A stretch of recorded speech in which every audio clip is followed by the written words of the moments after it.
Hello everyone, and welcome back to Planet Zoo. And yes, so soon, because it is a bonus episode to celebrate the first time I am really able to get into Planet Zoo and watch my beloved giraffes up close.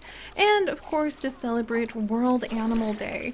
And I really hope our adventures in Planet Zoo will bring so many of the animals we share our planet with to life for all of you, and help us to really appreciate and love them for the amazing creatures that they are.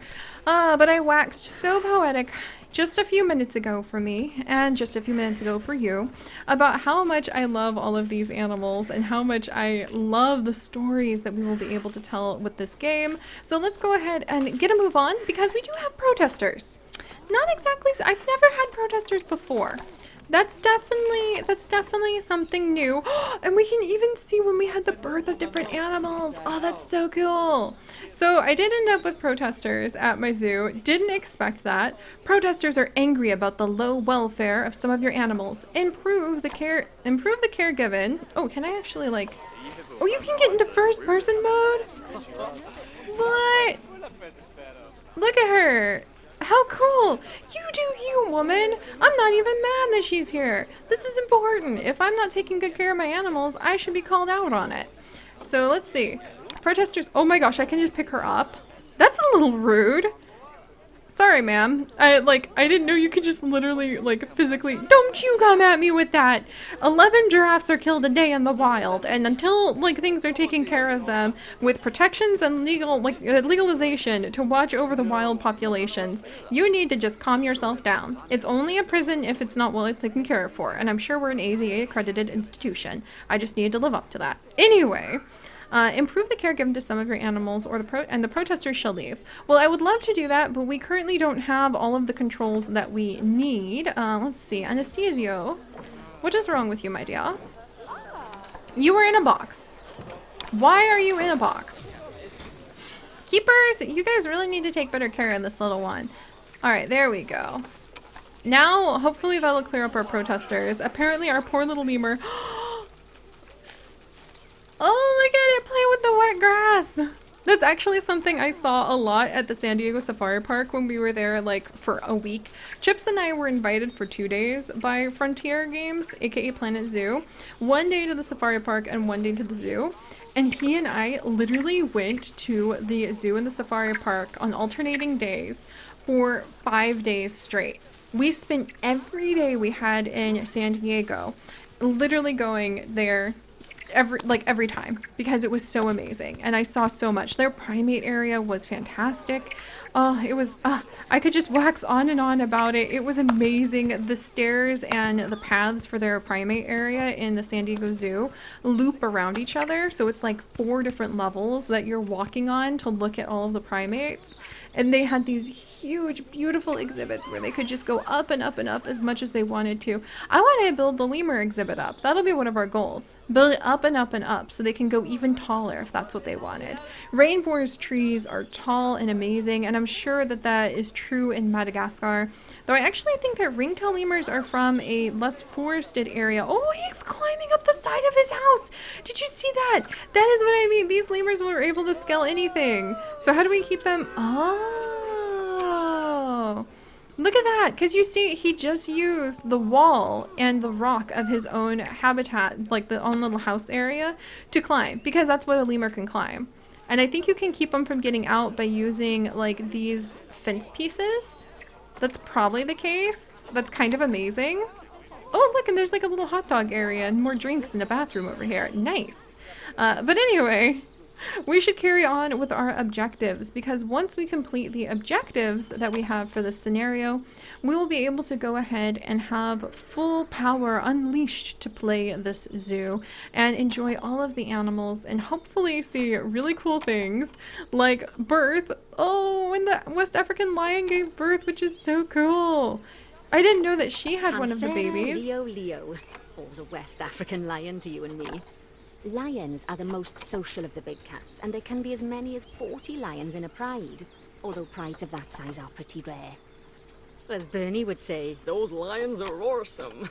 Which is precisely why I handle the training instead these days. Anyway, how about we get started on those objectives? Come on, let's head over to our warthog habitat and see what needs doing there. Oh, listen to her chuff. Oh, that's amazing. Look at the baby! So you can actually come over here and, pardon me, of course we would zoom in on an animal just as it's doing its business. That's just the way things go in a zoo, okay? That was literally like one of the first things we did in zoo, and even the baby's doing business now. That was one of the first things that we did in our Zoo Tycoon 2 episodes was, you know, focus on scooping the poop, which we actually need to do over here as well. So let's actually call a keeper into this habitat. Hopefully get this place cleaned up. But you can see that Aquila, who I do need to rename, so keep those names coming in the comments, you guys. Aquila is a little lonely. She would prefer to have a larger pride. Having a pride is composed of your female lions, and the males actually don't rule the pride. They just kind of show up and will have a territory that incorporates multiple prides. So males don't usually stay with just one pride of lions. The male usually has a big area, and inside of that area will be 2 or 3 or more different prides of females who the male will visit and become mates with. But usually males only have a couple years before they are taken down by a stronger male, and the leadership of the pride always stays with the females, but the control of the bigger territory that incorporates multiple prides belongs to the dominant males in the area. So all that to say, I do think that our lion is lonely because that means that a pride for her doesn't involve, you know, a male and a baby. That's not the way that their very complex social structures are set up. A pride for her involves her sisters and her cousins raising babies together. And that is what family means for a lioness. Not him. He just roams around like, sorry dude, but our wonderful male here, who's sniffing this prey-scented bag for enrichment, just kind of roams around across multiple prides. And he can be part of the family as long as he's the strongest boy in the block, basically. And as soon as somebody stronger comes along, he would be chased out from the area, and a new male would be in control of the territory that the pride is in. So for her, he's more or less irrelevant as a family member, and that would no doubt be why her social needs are quite low. So we'll try to take care of her and get her another female lioness to come and join her pride in the future. But let's see what our new objective is. Ah, that's right. Onwards to the empty exhibit, and Nancy shall guide us to the next task we have. I am so freaking happy right now. Look! As you can see, it's a lovely space for Look over here warthogs, first. but it's missing a certain something. Well, 2 somethings. The warthogs. So I'd like you to adopt a pair of them. To adopt animals, we need to open the animal market, which is in the animal trading section. Alright, so we're actually going to adopt 2 new common warthogs, which is going to be quite fun. Look at the exhibit that has already been prepared for them. It really incorporates... Oh, there's another one of the info signs! Yes, this one talks about deforestation! Deforestation is when large amounts of trees are cleared for lumber, or to provide space for farming, as just happened in the Amazon, tragically, with the Amazon fires, cleared for space for the beef market, which does have a direct relationship to the beef that we eat in the United States, if you are in the States with me. We don't import that beef, but it does affect the markets, so just be aware of that. Be aware. Give up a hamburger for a day and you can help out with this. I'm not even joking. It's a direct connection. Mining and urban development. It is estimated that 18 million acres of forest are chopped down every year and lit on fire. And at this point, 50% of the world's tropical forests have been destroyed, which is just devastating because those are some of the most complex and beautiful biomes on our planet, harboring so much biodiversity. If we are able to develop medicine from a beetle to help solve some of our cancer issues with the many types of cancer we have, who knows what we are losing by not having that forest. So like, meat free for a day, like, you can do it, guys. It does have a literal effect. Okay, I'm way too excited because this is like real life stuff mixed in. What's this? Oh, is this a cute little it's a habitat education board about my ringtail lemurs. Also, don't feed them. No feeding. Do you hear me? No feeding. Oh, look at their education. It's going up. Look at that. Chief beef. No, weird. Chief beef. 100% beef flavoring. Bless, that makes me happier. Beef flavoring makes me think that it's probably like, here, I'm gonna rename this to, let's see, better beef burgers. There we go. And we're gonna do that because you can actually get beef burgers made out of lab-grown meat. Not joking, those are available in New York right now. Or the ones I love are actually the Beyond Meat burgers, which are made out of, believe it or not, beets and some soy, and it tastes amazing. It's the closest thing I've ever had to a burger since I went vegan, and it's creepy. Like, at first I was like, oh, fudge, did they give me a real hamburger? But no, it was beets! Beets, I tell you! Okay, I have a fever, just for the record, so if I seem extra rambly, you guys are also getting a dose of Seri, sick Seri. And I'm really happy to be here, so I don't regret recording. But if I'm really going off topic and not adopting our warthogs, that is why. Enjoy the adventure, my friends. So let's go ahead and adopt our 2 warthogs. There we are, a pair of perfectly Hello, splendid Nancy. warthogs for our zoo. Just click on them and select Buy from the side menu. Normally the animal exchange would be full of animals, but I've emptied out the market while you learn how it works. The last thing I need is you accidentally ordering a dozen elephants. That would be amazing. But alright guys, so this is the animal trading area. You can also do exhibit trading if you're looking for the smaller animals.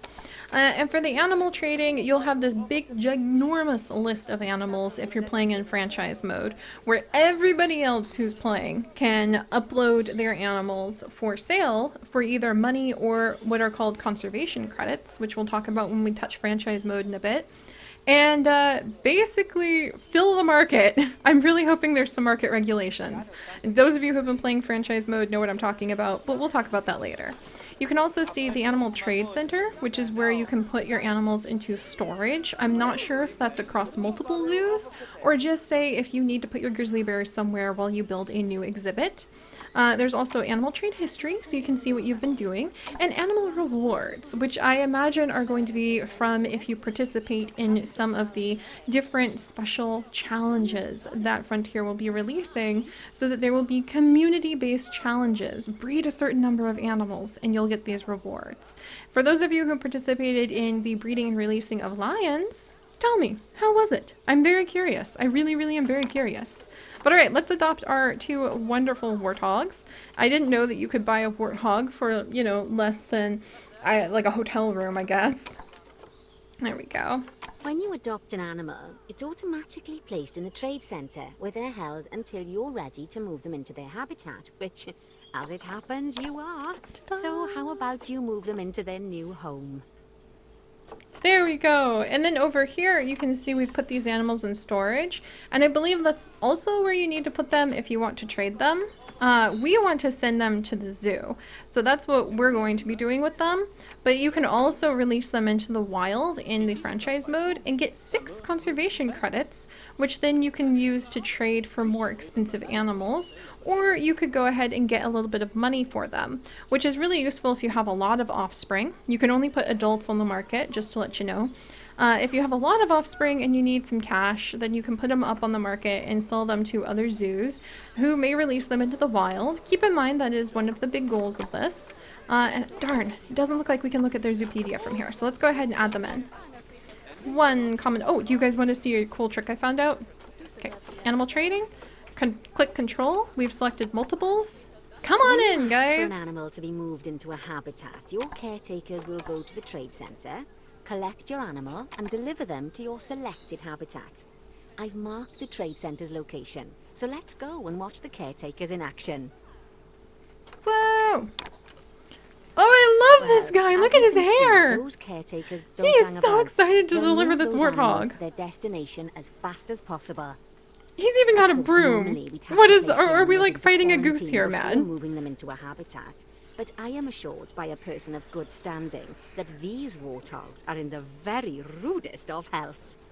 Oh my gosh. Let's get the warthog's habitat finished up so we can keep them nice and happy. Here they are! You see, each animal in the zoo has an overall Hang on, I welfare love this statistic, dude. basically how happy they are.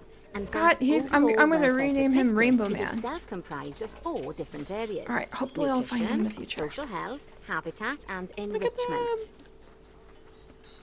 Luckily, if you select an animal, you'll bring up their animal welfare information panel, which we saw earlier, where you can see how they're doing. That way, you'll know exactly what areas need to be addressed.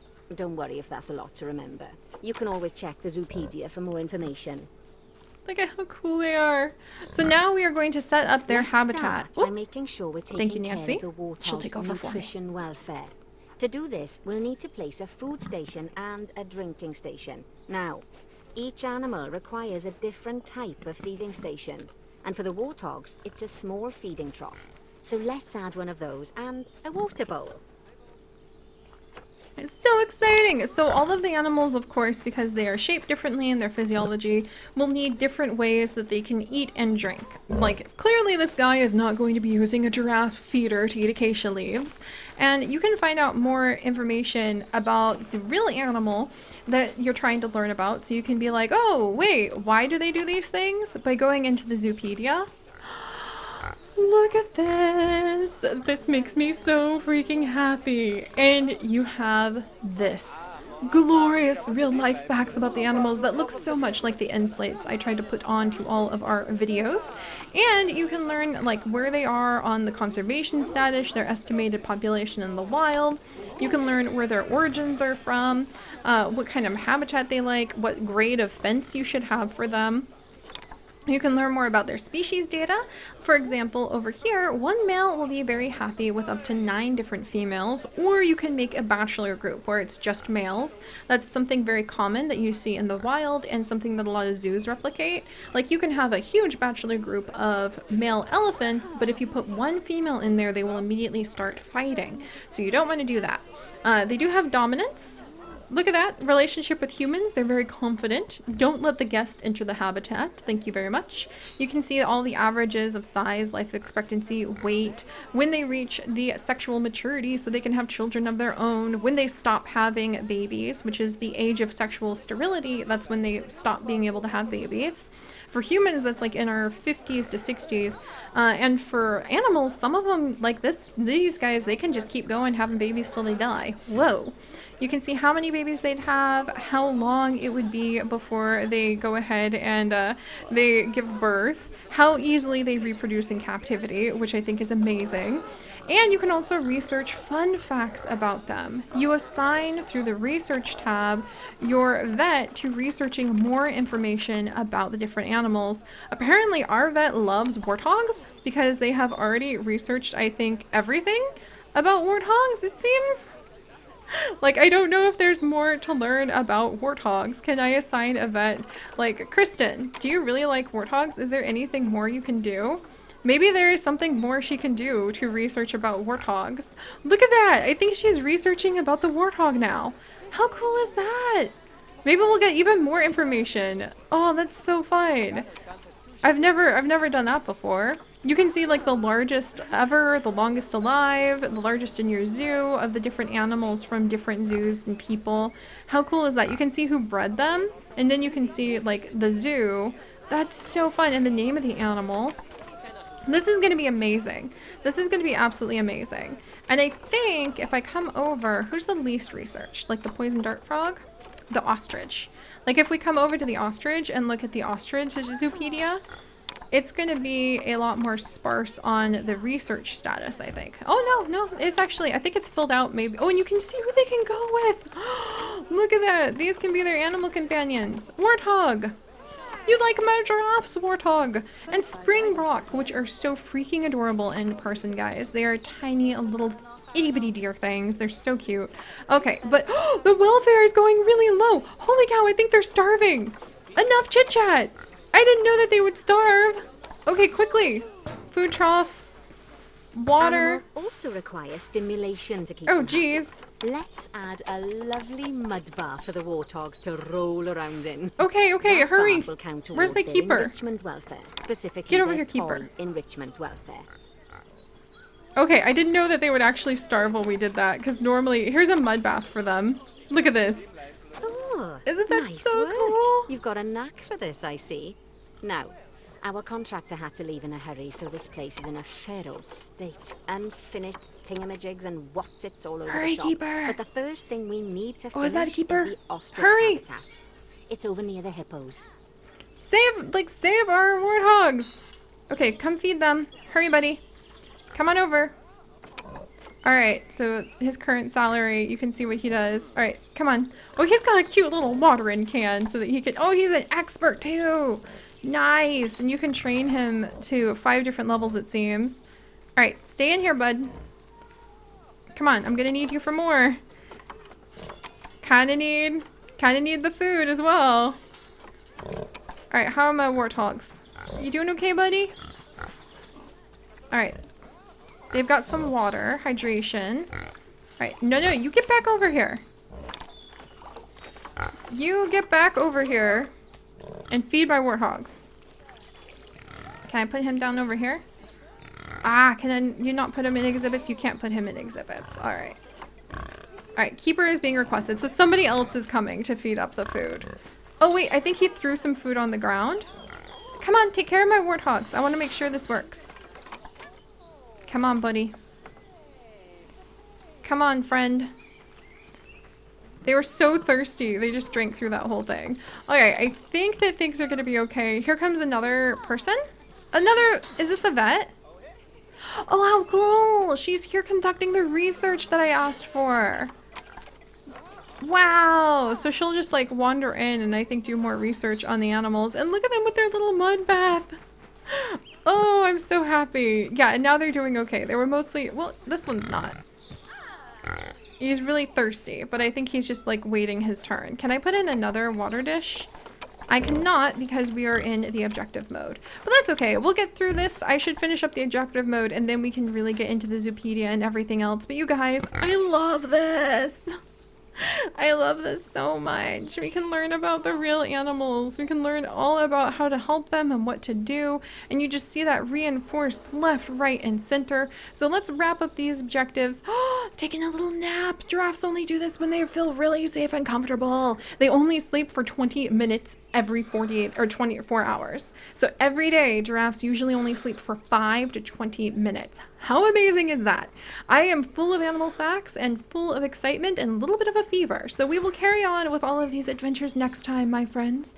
If you could, do please... Oh, look how tiny that zebra is. Oh, it's a baby zebra! If you could, do please leave a like for all of the adventures that we are going to be having. If you'd like to join us in those adventures, do please consider subscribing. But most importantly, my friends, stay curious. And I'll see you next time. Bye-bye!